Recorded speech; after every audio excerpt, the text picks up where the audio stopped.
we'll get to it too.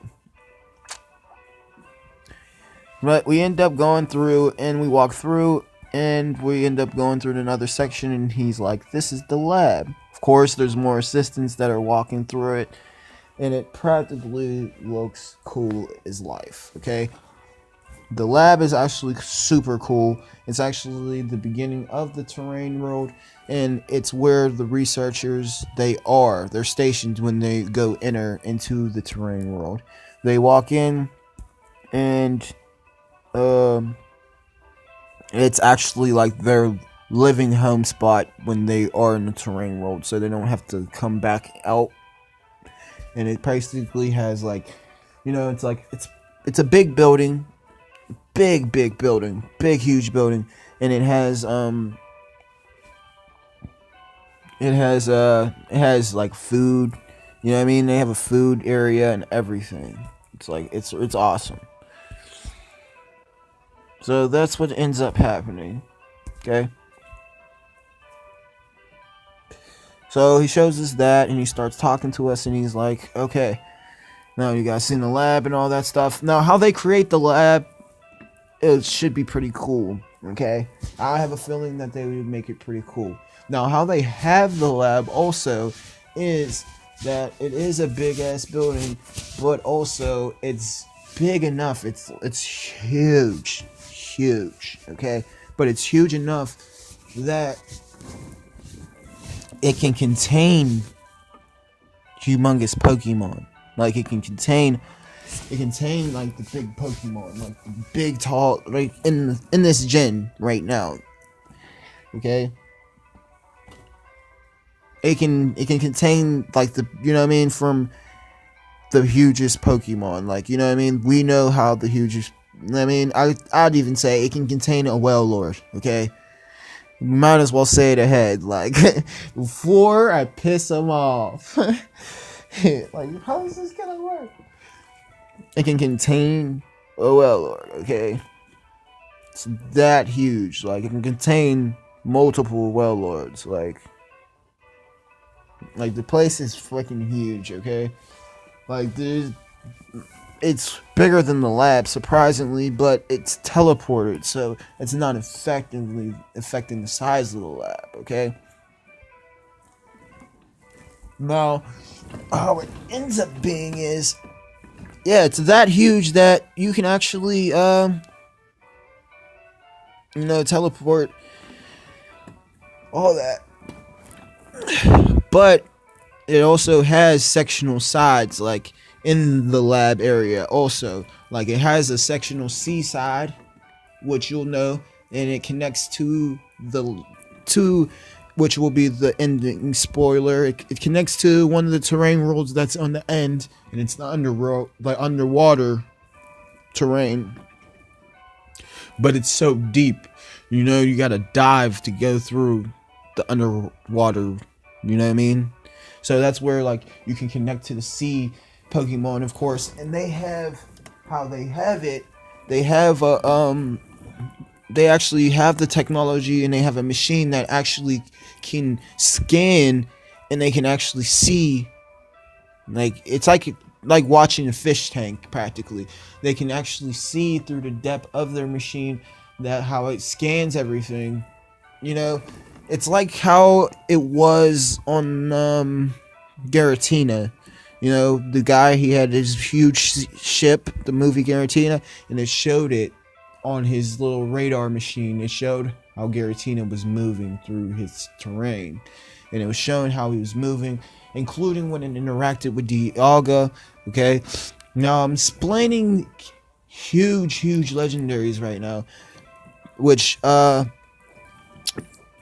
will make you look forward. If you don't know about Pokemon, will make you look forward to enjoy it. But we're gonna get to the better and bigger concept of that and all that soon, okay? Right now, all you have to know is about the handful basis of the regular Pokemon. But I'm just saying this in the key concept of letting the developers know that, yeah, I'm putting in consideration for all of it. Like, but how it is, it scans, the underwater terrain. It has a sectional, like the lab has the, like, it's that in depth that there's sectional areas like of each terrain area. Like they have scanners of everything. Now their scanners do different things, you know. Now how some of the scanners are, some of them they work underwater, of course, and they move like Pokemon, but they move enough like they move like machines and stuff, but they move enough to not be detected enough like by the Pokemon. The Pokemon, when they're in the terrain, they're not really, I mean, of course they're going to be my Pokemon, but they're not really phased or affected of like the machines. They don't pay them no attention. Like they actually feel and react like they're in the wild, you know? But they're in their own wild, which is intriguing to them. Of course, they're not upset. They don't want to leave completely, you know what I mean? You'll know about the scenarios and situations that will happen though, but they're enough in content and calmness that they're my Pokemon, and they, of course, when they're captured, they're bounded and obeying, of course, when Pokemon get caught. But and that ends up happening later, because once I catch them, now that I'm linked into the terrain world with the heart scale, pink scale from Celebi, or pink shard, whatever it is, it's something. It can be a noob's diamond stone or something, but it's a stone for Celebi and a stone for Mew. With me having the bound of those two, I'm able to capture the hearts of a lot of Pokemon, you know, and mainly Celebi. Me capturing with Celebi, it's my essence. So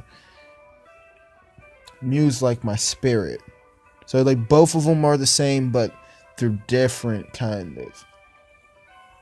Like Mew's practically like it's hard to explain. Okay, I don't want to lose too much tense and get too sidetracked.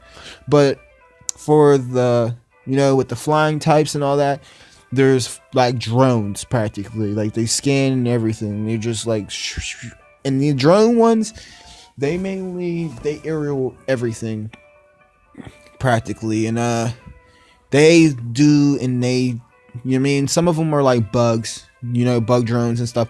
They actually watch the terrain world, you know, they're like drones with cameras and stuff. They actually watch the terrain area and watch the terrain world, and they actually visualize shit that the assistants don't see, which will be kind of cool in the movie. That would make it interesting also, because of course, you know, the Pokemon are going to act a certain way around the assistants, but when they're alone, they act normal, you know what I mean? Of course. So it's all answered and figured out. Now, the concept that makes it way more interesting is when they're in the heat, the lava area and all that stuff. Of course, there's like ones that are going to be kind of created, but how they actually were created was actually by the guy with the black glasses. He actually was cool enough, and he was actually smart.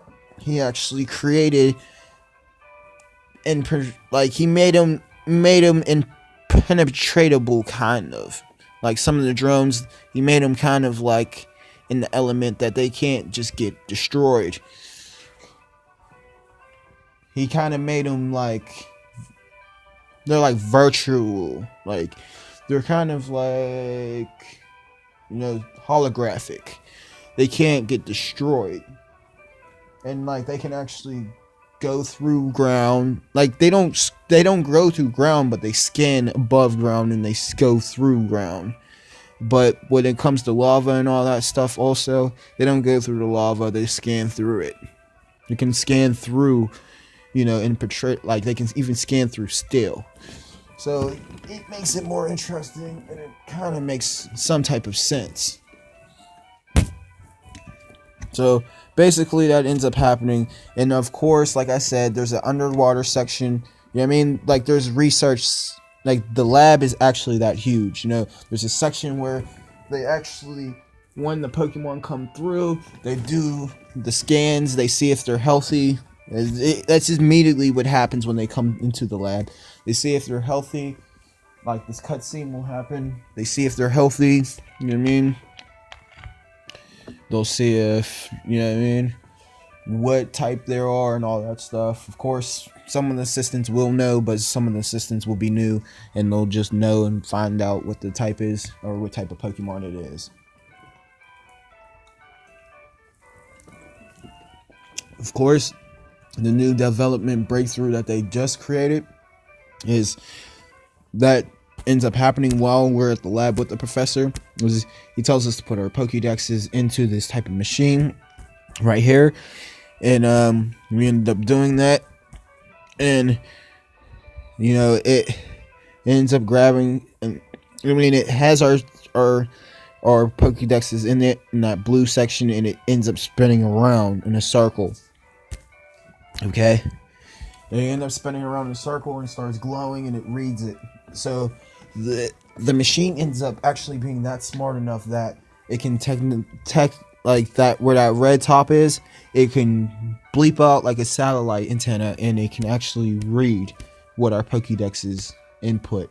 So now, in the same sense, whenever our Pokemon, we catch a Pokemon or we find out new information about a Pokemon, it automatically comes to the lab, and they find out with us, basically. So that'll be another add-on part of the episode that will happen also.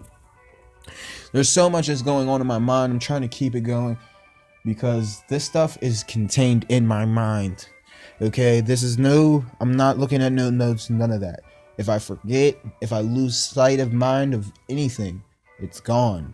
And I can lose it saying in the moment, and it won't be the same if I say it again, or it might not be re-researched, or it might not be developed because it got developed already.